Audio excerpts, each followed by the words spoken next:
Hello hi dear friends. വളരെ simple ആയിട്ട് ഉണ്ടാക്കിയെടുക്കാൻ പറ്റുന്ന ഒരു 4 മണി പലഹാരം പറഞ്ഞു തരട്ടെ. വളരെ സിമ്പിൾ ആണ്. നമ്മുടെ കിച്ചണിൽ എപ്പോഴും ഉള്ള സാധാരണ ചേരുവകളൊക്കെ തന്നെ ഉള്ളൂ. അപ്പൊ എല്ലാവരും തയ്യാറാക്കി നോക്കണം. നമുക്ക് വേഗം റെസിപ്പിയിലേക്ക് പോയാലോ. ഞാനിവിടെ ഒരു 3 ഉരുളക്കിഴങ്ങ് നന്നായിട്ട് പുഴുങ്ങി ഒന്ന് മാഷ് ചെയ്തെടുത്തിട്ടുണ്ട്.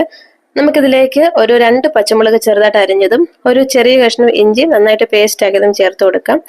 പിന്നെ കുറച്ച് മല്ലിയില എടുത്തിട്ടുണ്ട്. മല്ലിയില ഇഷ്ടമില്ലെങ്കിൽ നിങ്ങൾക്ക് കറിവേപ്പില എടുക്കാം. 1/2 ടീസ്പൂൺ ഉപ്പ് ചേർത്ത് കൊടുക്കാം.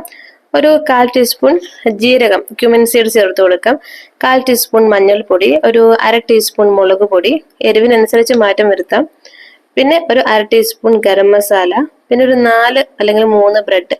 നിങ്ങൾ എടുത്തേക്കുന്ന ഉരുളക്കിഴങ്ങിന്റെ മിക്സിനനുസരിച്ച് വേണം ബ്രെഡ് ചേർത്ത് കൊടുക്കാനായിട്ട്. ഭയങ്കര ലൂസ് ആയിട്ടാണെങ്കിൽ അതനുസരിച്ച് ബ്രെഡ് ചേർത്ത് കൊടുക്കാം. ഒരുപാട് ടൈറ്റ് ആവരുത്. നമ്മൾ ഈ എന്താ പറയുന്നേ, കട്ട്ലറ്റ് ഒക്കെ ഉണ്ടാക്കുന്ന ആ ഒരു മിക്സിന്റെ പരുവയില്ലേ, അതുപോലെ കയ്യിൽ ഒട്ടി പിടിക്കാതെ വെള്ളമയം ഉണ്ടെങ്കിൽ മാറാൻ വേണ്ടിയാണ് ബ്രെഡ് ചേർത്ത് കൊടുക്കുന്നത്. പിന്നെ ഒരു ബ്രെഡ് ക്രംസ് എടുത്തിട്ടുണ്ട്, ഒരു മുട്ടയും എടുത്തിട്ടുണ്ട്. ബ്രെഡ് ക്രംസ് എങ്ങനെ ഉണ്ടാക്കുന്നത് നേരത്തെ ഞാൻ വീഡിയോ ചെയ്തിട്ടുണ്ട്. ബ്രെഡ് നന്നായിട്ട് പൊടിച്ചിട്ട് ഒരു പാനിൽ വെച്ച് ചൂടാക്കി എടുത്താൽ മതി. ഒരു സ്ലൈസ് ചീസും കൂടി എടുത്തിട്ടുണ്ടേ.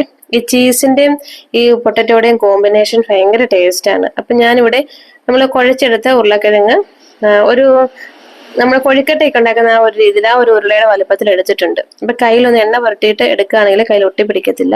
കൊഴുക്കട്ട ഉണ്ടാക്കുന്ന സെയിം രീതി ഇതുപോലെ ഒന്ന് കുഴിച്ചെടുത്ത ശേഷം നമ്മൾ കൊഴുക്കട്ടയുടെ ഫില്ലിങ്ങിന് പകരം ഈ ഒരു ചീസ് സ്ലൈസ് ചെയ്ത് വെച്ച് കൊടുക്കാം. ചീസ് ക്യൂബ്സ് ആണെങ്കിലും കുഴപ്പമില്ല. എന്നിട്ട് നന്നായിട്ട് ഇതുപോലെ ഉരുട്ടിയെടുത്ത ശേഷം മുട്ടയുടെ ബാറ്ററിൽ മുക്കിയിട്ട് നമുക്ക് ബ്രെഡ് ക്രംസിൽ കോട്ട് ചെയ്തെടുക്കാം. അപ്പൊ ഈ മുട്ടയ്ക്ക് പകരം നിങ്ങൾക്ക് കോൺഫ്ലോർ നന്നായിട്ട് വെള്ളത്തിൽ മിക്സ് ആക്കി എടുത്തിട്ട് അങ്ങനെയും ചേർക്കാം. എങ്ങനെയായാലും കുഴപ്പമില്ല.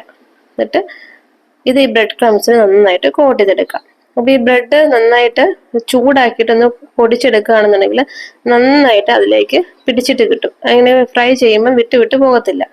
കണ്ടോ, ഇതുപോലെ റെഡിയാക്കി എടുത്തിട്ടുണ്ട്. അപ്പൊ എല്ലാം ഇതുപോലെ ഞാനൊന്ന് റെഡിയാക്കി എടുത്തിട്ടുണ്ട്. കണ്ടോ, അപ്പൊ നിങ്ങളുടെ ഇഷ്ടം അനുസരിച്ചുള്ള വലുപ്പത്തിലേക്ക് എടുക്കാം. എണ്ണ ഒഴിച്ചു കൊടുത്തിട്ടുണ്ട്. എണ്ണ ഞാനിവിടെ സൺഫ്ലവർ ഓയിൽ എടുത്തേക്കുന്നത്. അപ്പൊ ഒരു മീഡിയം ഫ്ലെയിമിൽ വെച്ചിട്ട് വേണം കുക്ക് ചെയ്യാനായിട്ട്. തീ ഒരുപാട് കൂട്ടരുത്, ഒരുപാട് ലോ ഫ്ലെയിമിൽ വെക്കുകയും ചെയ്യരുത്. ഈ ബ്രെഡിന്റെ കോട്ട് തീ കുറഞ്ഞു പോയിട്ടുണ്ടെങ്കിൽ നന്നായിട്ട് എണ്ണ അത് അബ്സോർബ് ചെയ്യും. കൂട്ടി വെച്ചെങ്കിൽ കരിഞ്ഞും പോകും. മീഡിയം ഫ്ലെയിമിൽ വെച്ചിട്ട് കുക്ക് ചെയ്യാം. ഒരു സെക്കൻഡ് ഒക്കെ കഴിയുമ്പോഴത്തേക്ക് ഒന്ന് മറിച്ചിട്ട് കൊടുക്കണം. കാരണം ഉരുളക്കിഴങ്ങൊക്കെ ഓൾറെഡി കുക്ക്ഡ് ആണ്. നമ്മുടെ ഈ പുറത്തെ ബ്രെഡ് മാത്രം ഒന്ന് ഫ്രൈ ആയിട്ട് വന്നാൽ മതി. അപ്പൊ അത് വളരെ കെയർഫുൾ ആയിട്ട് വേണം മറിച്ചിട്ട് കൊടുക്കാനായിട്ട്. കാരണം ഉരുളക്കിഴങ്ങ് ആയതുകൊണ്ട് പൊട്ടിപ്പോകാനുള്ള ചാൻസ് ഉണ്ട്. പക്ഷെ പെട്ടെന്ന് അങ്ങനെ പൊട്ടി പോകത്തൊന്നുമില്ല. നമ്മൾ ഭയങ്കര ശക്തിയിൽ ഇങ്ങനെ മറിച്ചിടാതിരുന്നാൽ മാത്രം മതി. ഒന്ന് ശ്രദ്ധിച്ചിട്ടൊന്ന് മറിച്ചിട്ട് കൊടുത്താൽ മതി.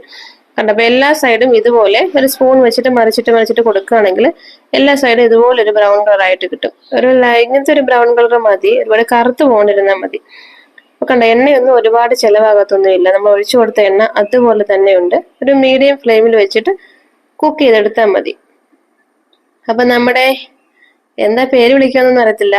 നമ്മുടെ പൊട്ടറ്റോ ബോൾസ്ന്നോ ചീസ് ബോൾസ്ന്നോ എന്ത് വേണമെങ്കിലും വിളിക്കാം. എന്ത് തന്നെയാണെങ്കിലും നല്ല ടേസ്റ്റ് ആയിട്ടൊരു 4 മണി പലഹാരമാണ്. ഇപ്പൊ ഈ ഉരുളക്കിഴങ്ങൊന്നും കഴിക്കാൻ ഇഷ്ടമില്ലാത്ത കുട്ടികൾക്ക് ധൈര്യമായിട്ട് ഉണ്ടാക്കി കൊടുത്തു. ആ ഒരു കട്ട്ലറ്റ് ഒക്കെ കഴിക്കുന്ന രീതിയിൽ അവർ കഴിച്ചോളും.